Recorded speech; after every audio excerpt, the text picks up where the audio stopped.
السلام عليكم ورحمة الله وبركاته. ازيكم يا شبابنا؟ عاملين ايه؟ كل عام وانتم بخير. ان شاء الله النهاردة هنحل معاكم تمارين على اول درس نهايات. النهايات بيانيا وجبريا اللي احنا شرحناهم الحصة اللي فاتت. بسم الله نبدأ. اول سؤال بيقول لي نهاية دالة س تقول لتلاتة. س تقول لتلاتة. انا عودتك ان احنا هنيجي عند التلاتة ده اهي ونعمل جدار. تعالى يا سيدي نعمل جدار باللون الاسود. عملنا جدار عند التلاتة. هنيجي بقى من اليمين لحد ما نخبط في الجدار. خبطنا، مين اللي قصدنا؟ 2. يعني النهاية اليمنى ب2. كده النهاية اليمنى بتساوي 2. تعالى بقى من الشمال لحد ما نخبط في الجدار. مين اللي قصدنا برضو؟ 2. يبقى النهاية اليسرى ب2. طالما اليمنى قد اليسرى يبقى النهاية بتساوي 2. ندخل على اللي بعده. بيقول لي نهاية دالة س تقول ل2. هنعمل جدار عند الاتنين. عملت لك جدار عند الاتنين. تمام. هنيجي بقى من على من اليمين خالص نفضل ماشيين لحد ما نخبط في الجدار. مين اللي قصدنا؟ -1. معنى كده ان النهاية اليمنى بتساوي -1. تعالى بقى نجيب اليسرى من الشمال لحد ما نخبط في الجدار. مين بقى اللي قصدنا؟ 2. كده اليمنى مش قد اليسرى. طالما اليمنى مش قد اليسرى يبقى غير موجودة أو ليس لها وجود. السؤال اللي بعده بسم الله. بيقول لي نهاية دالة س تقول ل2. هنعمل جدار عند الاتنين. عملت لك جدار عند الاتنين. تعالى بقى من اليمين. بسم الله جيت من اليمين. من اللي قصادي 3. معنى كده ان النهاية اليمنى بتساوي 3. تعالى بقى من الشمال. خبط، من اللي قصادك؟ 3. يبقى النهاية اليسرى بتساوي 3. يبقى اليمنى قد اليسرى وهما الاتنين بيساووا 3. السؤال ده بيقول لك نهاية دالة س تقول ل3. احنا طبعا هنعمل جدار عند التلاتة وهو عامله لك اصلا. هو اساسا لو خدت بالك في السؤال كان عامله. ما علينا، انا يا دوبك عدت عليه. عدت لك على الجدار اهو. المهم هاجي بقى من اليمين لحد ما اخبط في الجدار. انا ملاحظ ان طول ما انا طالع مش هخبط وهفضل طالع لما لا نهاية. طب تعالى كده من الشمال. هتلاقي نفسك برضو طالع لما لا نهاية. يعني اليمنى بما لا نهاية واليسرى بما لا نهاية. يبقى نهاية الدالة تساوي ما لا نهاية. بيقول لك اوجد نهاية دالة س تقول ل3. جميل. نعمل جدار عند التلاتة وهو معمول اساسا.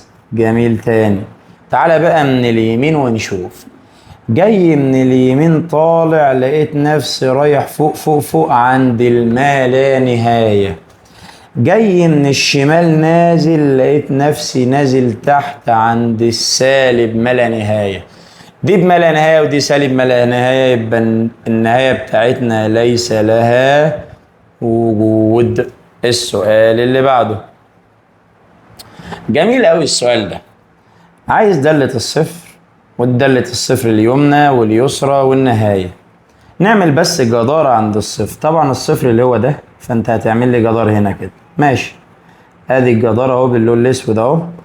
تعالى بقى من اليمين. استنى ما اتأخر لك الجدار ده شوية. تعالى من اليمين لحد ما تخبط في الجدار. جيت خبط عند مين؟ 1. يبقى النهاية اليمنى بتساوي 1. اليمنى دي ب1. تمام. تعالى بقى نجيب من الشمال برضو 1. يبقى اليسرى ب1. يبقى احنا دلوقتي لقينا اليمنى ب1 واليسرى ب1. يبقى نهاية الدالة برضو ب1. جميل. يمنى 1 يسرى 1 يبقى نهاية الدالة ب1. عايز دالة الصفر. اجيبها ازاي دي بقى يا استاذ؟ هتقف عند الصفر هنا اهو وتبص فوقك او تحتك لحد ما تلاقي نقطة مش ثقب. نقطة. انا وقفت عند الصفر. استنى اما امسح لك الجدار عشان الجدار عامل وش. هقف عند الصفر هنا. بص كده هي دي نقطة؟ لا. كمل. دي نقطة؟ يبقى الإجابة ب2. بسم الله. تعال نشوف. عايز اليمنى واليسرى ونهاية الدالة. هنعمل جدار عند مين يا عم الحاج؟ عند التلاتة. أحلى جدار عند التلاتة. تعال من اليمين، مين اللي قصادك؟ 2، يبقى اليمنى ب2. تعال من الشمال، مين اللي قصادك؟ -1، يبقى اليسرى ب1. اليمنى 2، اليسرى -1، يبقى ديت ليس لها وجود. اركن دول على جنب. عايز ايه ده بقى؟ عايز دالة التلاتة. روح اقف عند التلاتة. هو اشيل بس الجدار ده عشان مزهقني. ثانية واحدة اشيل الجدار ده. روح اقف عند التلاتة. دور على نقطة يا فوقك يا تحتك. اظن انت لقيت النقطة اهي، والنقطة عند مين؟ الواحد. يبقى الاجابة 1. كفاية بقى شوية حل على البياني. اخر سؤال هحله على البياني عشان ادخل على الجبري. بسم الله. بقول لك اي من الدوال الاتيه لها نهايه. يعني ايه لها نهايه؟ يعني اليمنى بتساوي اليسرى. لها نهايه يعني اليمنى قد اليسرى. جميل. لها نهايه عند السين ب3. روح اعمل لي جدار عند التلاتة في كل الرسومات. جدار عند التلاتة اهو يا سيدي. جدار عند التلاتة. جميل. تعالى بقى من اليمين ومن الشمال. جيت من اليمين قصاد 2، جيت من الشمال قصاد 1، يبقى دي ليس لها نهاية. دي بايظة. تعالى كده من اليمين قصادك 4، من الشمال قصادك 4، يبقى دي لها نهاية بتساوي 4. يبقى هي دي الصح من غير ما اشوف الباقيين بقى. كده احنا شرحنا البياني. ندخل بقى على الجبري. بسم الله. أول سؤال بيقول لي نهاية العشرة س تقول لي 3. جميل.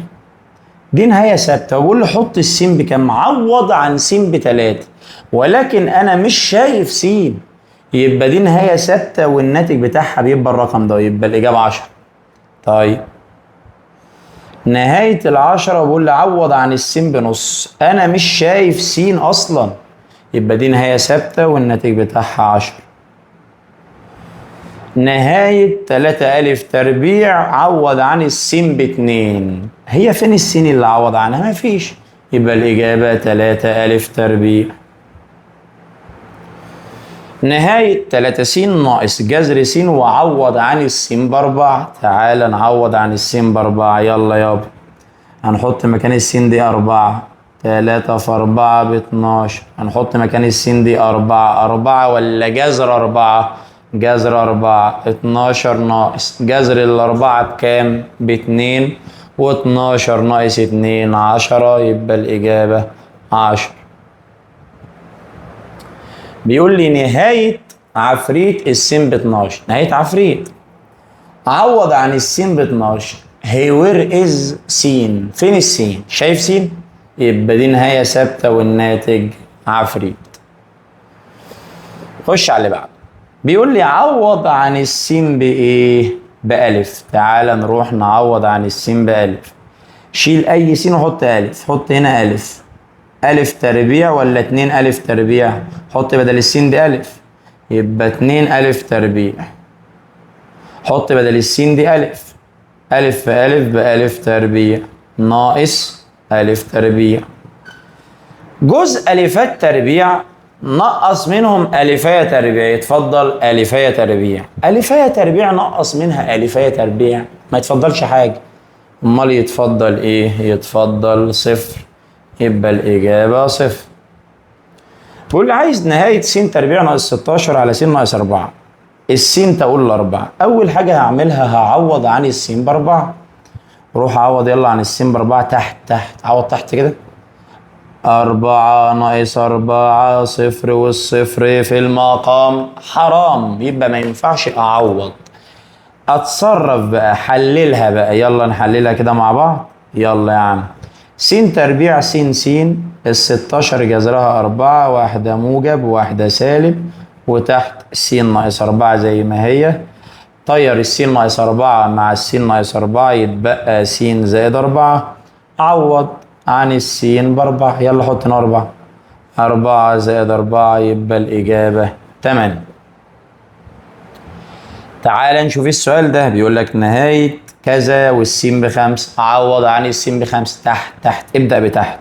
عوض عن السين ب5. 5 ناقص 5 صفر، والصفر في المقام حرام ما ينفعش، يبقى هضطر احللها.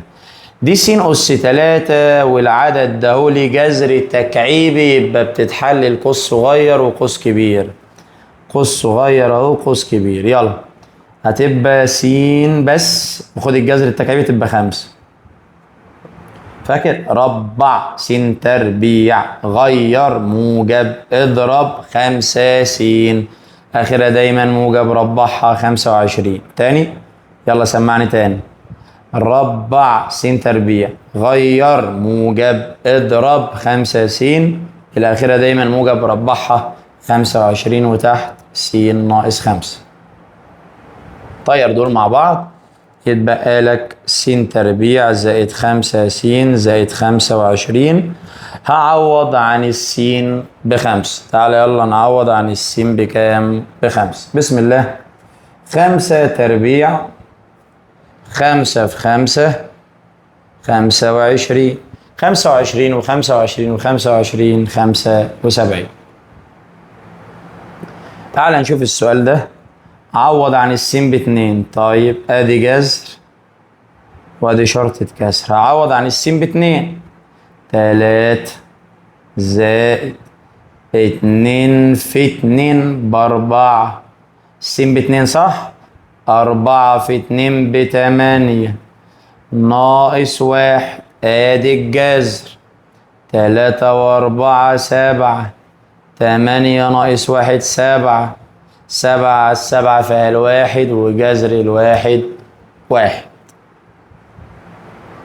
اللي بعد شوف السؤال التافه ده. بيقول لك السين ب3.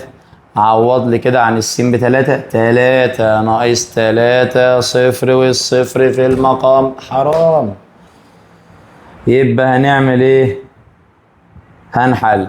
يلا س وس كم في كم ب12 جمعهم 7. 3 في 4 الأخيرة موجب، يبقى الاتنين مثل الأوسط زي اللي في النص. وتحت س ناقص 3 دي راحت مع دي. اتفضل س ناقص 4. وهعوض عن السين ب3. 3 ناقص 4 مش 1 سالب 1. يا وسخ يا اللي كنت هتقول 1 عشان أنا عارفك. تعال نشوف السؤال ده. بسم الله. بيقول لك السين بباي على 4. طبعا الباي ب 180. 180 على 4 فيها ال 45. فهتعوض عن السين ب 45.